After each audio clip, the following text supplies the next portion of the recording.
This is Mark Kemp of Las Vegas Probate Guide, and in this screen capture video I'm going to show you how to find the probate code for the state of Nevada. And what you need to do is go to www.nv.gov,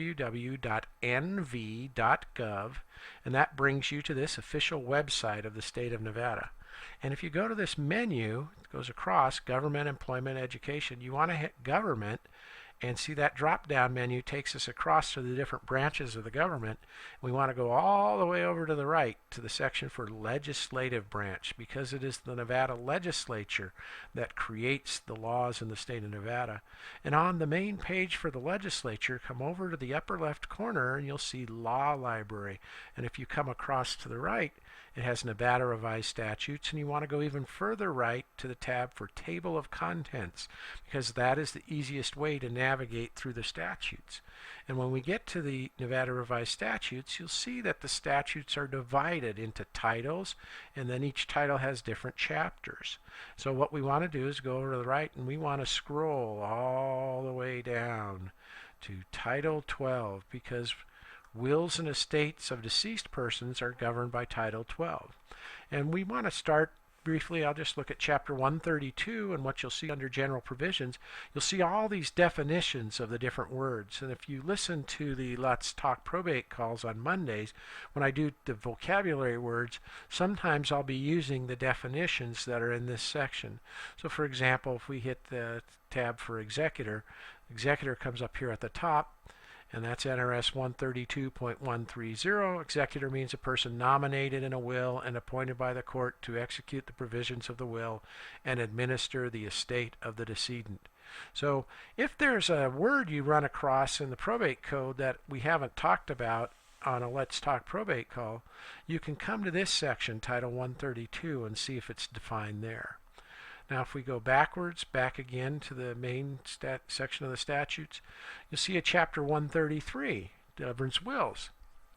And so this is the section that tells you what it takes to be a valid will. And the basic one is NRS 133.040, says that the will needs to be in writing, signed by the testator or by an attending person at the testator's express direction.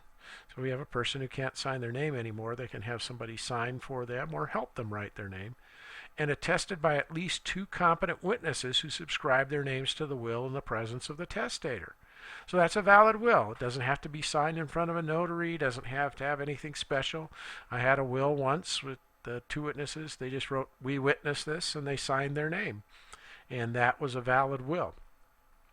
But if you want to make it self-proving, you go down to NRS 133.050, and then this contains the form of affidavit if you want to have your self-proving affidavit signed in the presence of a notary public.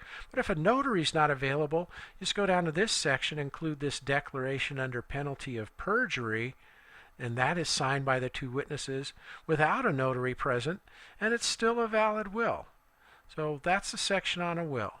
And then the next section I wanted to point out to you, if we go back again to the main page for the revised statutes, is NRS 134 governing succession.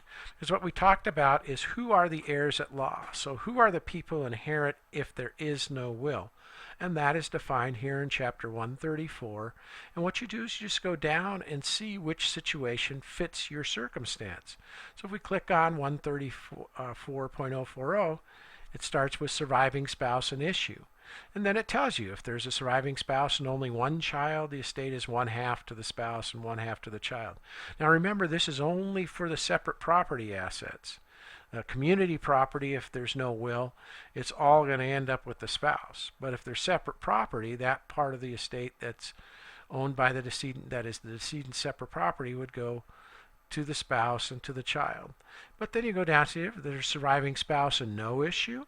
Well, if the decedent leaves no issue, the estate goes 1/2 to the surviving spouse, 1/4 to the father of the decedent, 1/4 to the mother of the decedent if both are living. If both are not living, 1/2 to either the father or the mother then living. And again, that is just the separate property portion. This community property will end up with the spouse. So that's just a brief review to show you how to find the Nevada probate code on the internet.